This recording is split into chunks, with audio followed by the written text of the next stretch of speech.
मैं रीवा हूं, आपका अपना वही रीवा जिसकी पहचान आज से लगभग 2 दशक पहले भरपूर वन, खनिज और धान्य संपदा होते हुए भी एक पिछड़े और बदहाल शहर के रूप में थी। और मैं चुपचाप अपने पुनरुद्धार की आशा लिए किसी ऐसी सोच और प्रयास का इंतजार कर रहा था जो मेरे स्वरूप को बदले, मेरा वो वैभव लौटाए जो मेरा हक था, मेरी वो पहचान मुझे वापस दिलाए जहां कभी आदि शंकराचार्य जी के चरण पड़े थे और जो आज से लगभग 70 बरस पहले विंध्य प्रदेश की राजधानी सफेद बाघ की पोषण स्थली, शिक्षा, साहित्य एवं सांस्कृतिक नगरी के रूप में थी।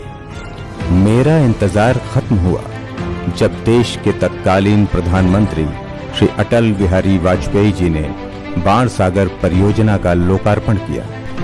बाणसागर की गांव-गांव में फैली नहरों ने मेरे किसान भाइयों के चेहरे पर जो मुस्कान लाई, उसने मेरी मेहनतकश आबादी के इरादों और अरमानों को मानो पंख लगा दिए। इधर बरसों से अतृप्त खेतों को पानी मिला तो उधर सरकार और उसके नुमाइंदों ने मेरे वजूद और व्यक्तित्व को निखारने मेरे चारों ओर बाईपास, चौड़ी सड़कों, फ्लाईओवर इत्यादि का जाल बिछा मुझे अन्य धार्मिक और पर्यटन स्थलों वाराणसी, चित्रकूट, प्रयागराज, मां विंध्यवासिनी और शारदा देवी की नगरी मैहर के और भी नजदीक ला दिया। आज मुझे गर्व है कि मैं देश के राष्ट्रीय राजमार्गों का सबसे बड़ा जंक्शन हूं, जहां से 5 राष्ट्रीय राजमार्ग गुजरते हैं। असाधारण नेतृत्व क्षमता, विकास के प्रति दृढ़ प्रतिज्ञ और संवेदनशील प्रदेश के मुखिया के साथ उनके प्रतिनिधियों ने भी मेरे उसी वैभव को वापस लाने में कोई कसर अब न छोड़ने की मानो ठान ली थी। मेरे प्यारे सफेद बाघ मोहन की संतानों को जब लगभग 5 दशकों के बाद वापस मुझे सौंपा गया, उस खुशी को शब्दों में बयां करना नामुमकिन है।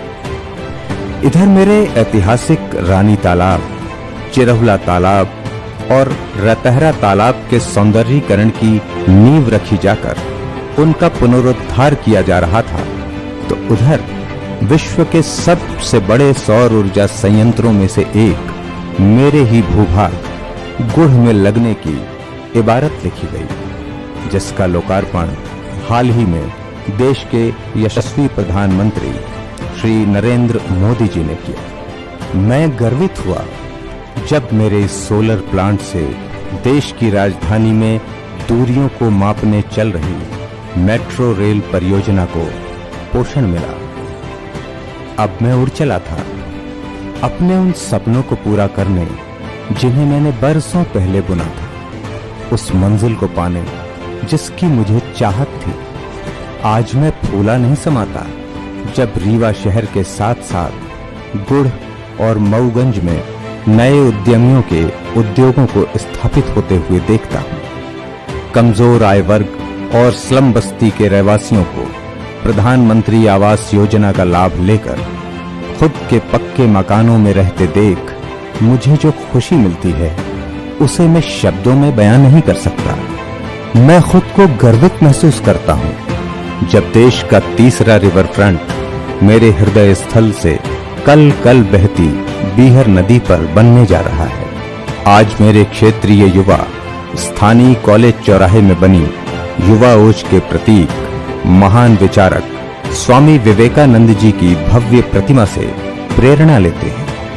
आज मेरे युवा परंपरागत पाठ्यक्रमों से इतर देश के मूर्धन्य साहित्यकार श्री माखनलाल चतुर्वेदी जी के नाम पर बने पत्रकारिता विश्वविद्यालय के प्रांगण में विभिन्न सामयिक विषयों की शिक्षा ग्रहण करते हैं। मुझे गर्व है शहर के मध्य मल्टी सुपर स्पेशलिटी हॉस्पिटल बनने के बाद मैं अग्रणी स्वास्थ्य सुविधाओं से भी वंचित नहीं हूं।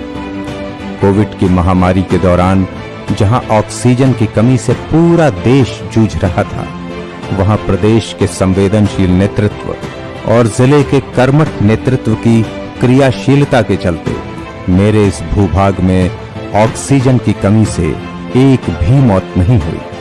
देश की महत्वाकांक्षी उड़ान योजना से जुड़ने के बाद अब मैं उन दूरस्थ शहरों के बहुत नजदीक हूं जहां से आने और जाने के लिए लोगों को लंबा समय लगता था। आज जब मैं अपने क्षेत्र में बन रहे विकसित हवाई अड्डे के बारे में सोचता हूं तो मुझे याद आता है वो समय जब मुझे देश एक अविकसित क्षेत्र का पर्याय मानता था। लेकिन आज वो स्थितियां नहीं हैं। मेरे भाल पर विकास का टीका लग चुका है। विकास की बढ़ती गति और निरंतरता से मैं खुद को गर्वान्वित महसूस कर रहा हूं। अब मैं देख पा रहा हूं अपने सुनहरे कल को। मैं देख पा रहा हूं मेरे आज के युवाओं को जिनकी आंखों में अपने सुनिश्चित भविष्य की आशा है।